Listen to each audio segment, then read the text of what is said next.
saudade bizarramente grande de vocês! Como é bom estar nos vendo novamente!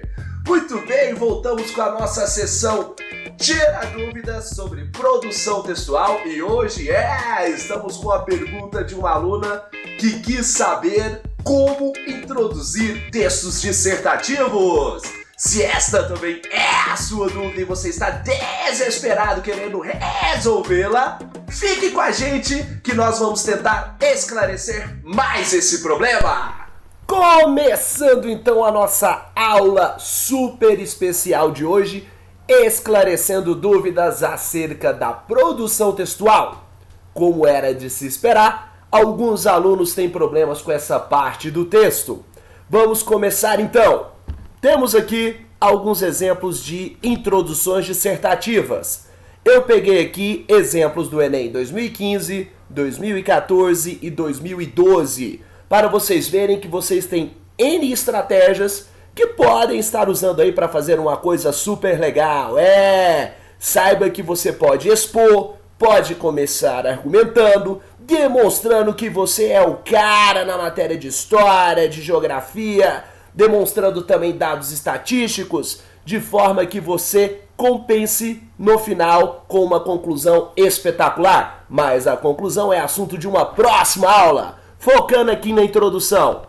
Vocês podem perceber aqui um exemplo. Leiamos para vocês.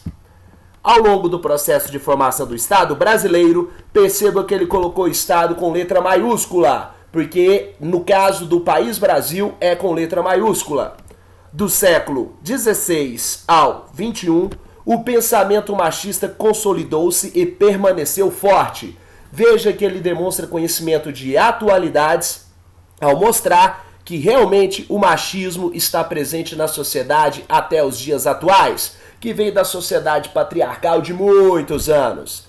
A mulher era vista de maneira mais intensa na transição entre a Idade Moderna e a contemporânea. Veja que ele traz conhecimento histórico, aqui mostrando as idades que flutua o ponto de vista dele. Veja que ele também enfatiza que ela é colocada como inferior ao homem, tendo seu direito ao voto conquistado apenas na década de 30. Perceba que ele usa da estratégia histórica para mostrar que a mulher conseguiu os direitos dela muito recentemente, com a chegada da Era Vargas. Com isso, surge a problemática da violência de gênero, dessa lógica excludente que persiste intrinsecamente ligada à realidade do país, seja pela insuficiência de leis, seja pela lenta mudança na mentalidade social. Veja que ele traz o conhecimento histórico e logo em seguida faz uma leve crítica ao sistema legal brasileiro. Uma excelente introdução para quem fez o tema de redação de 2015. Continuando então, vamos a mais um exemplo. Exemplo 2 foi sobre a publicidade infantil. Perceba que a quantidade de linhas é algo irrisório, até porque não é a quantidade de linhas ou quantas coisas que você escreveu que vai determinar se seu texto ficou bom ou ruim. Veja o exemplo número 2. A publicidade infantil movimenta bilhões de dólares e é responsável por considerável aumento no número de vendas de produtos e serviços direcionados à criança. Veja que, nesse caso, o aluno resolveu começar com um fato real, com algo verídico. Isso realmente é verdade. Posso fazer isso, professor? Pode. Vai demonstrar conhecimento de atualidades acerca do que acontece no dia a dia. Continuando. No Brasil, o debate sobre a publicidade infantil representa uma questão que envolve interesses diversos. Isso também é verdade. Você tem várias colocações, vários pontos de vista acerca. E aqui nessa introdução, ele demonstra que vai debater isso ao longo do texto dele. Nesse contexto, o governo deve regulamentar a veiculação e o conteúdo de campanhas publicitárias voltadas às crianças. Veja que ele usou uma estratégia que é muito diferente. Logo na introdução, ele já trouxe propostas de intervenção, certo? Ele já afirma que tem que regulamentar essas campanhas publicitárias.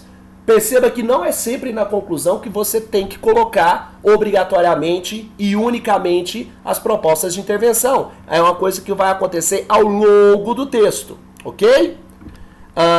voltadas às crianças, pois, do contrário, elas podem ser prejudicadas em sua formação com prejuízos físicos, psicológicos e emocionais. Interessante essa gradação que ele coloca aqui, porque realmente o comercial, isso é fato, pode trazer vários prejuízos para a criança que o assiste.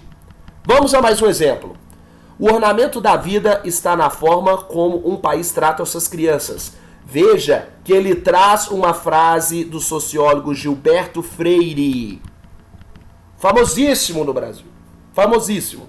E o Gilberto Freire realmente existe e é um cara que traz um pensamento da educação peculiar.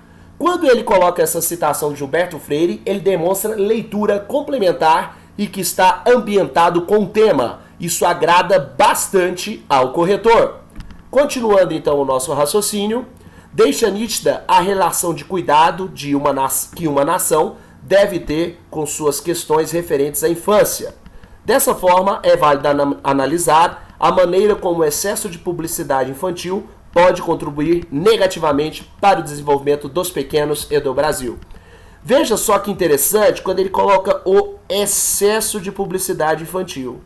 Aqui fica bem claro, ao exemplo de cima também, que esse candidato mostra bom senso ao relatar o excesso da prática desse bombardeio que existe de comerciais ligados ao público infantil, certo?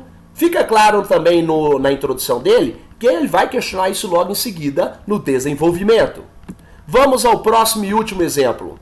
Uma característica inerente às sociedades humanas é sempre buscar novas maneiras de se comunicar. Cartas, telegramas e telefonemas são apenas um dos vários exemplos de meios comunicativos que o homem desenvolveu com base nesta perspectiva.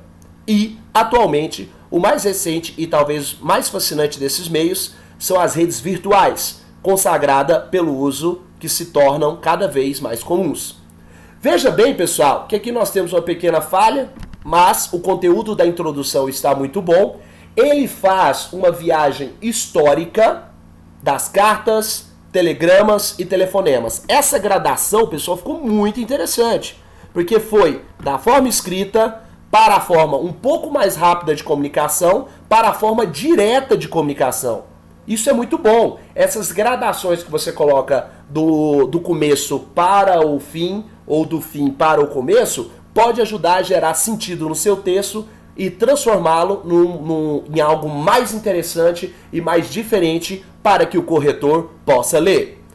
Muito bem, pessoal, aqui nós temos exemplos, é a exposição, é a argumentação. Alguns optam por já colocar proposta de intervenção, outros trazem por exposições que envolvem atualidades, outros optam por introduções que enfatizam conteúdos históricos, outros optam por introduções que enfatizam sociologia e filosofia, dentre outras várias áreas do conhecimento. Escolha aquela que melhor se identifica com você.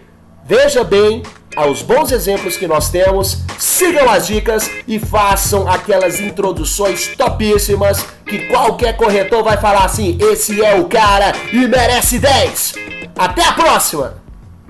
Bem, pessoal, chegamos ao fim de mais uma videoaula onde esclarecemos essa dúvida tão comum a dezenas de milhares de estudantes espalhados pelo Brasil. Se você gostou, curta, compartilhe, se inscreva no canal para ajudar a fortalecer esse belíssimo projeto. Eu sou o professor Robson Guru, fiquem com Deus e até a próxima, se Deus permitir. Fala!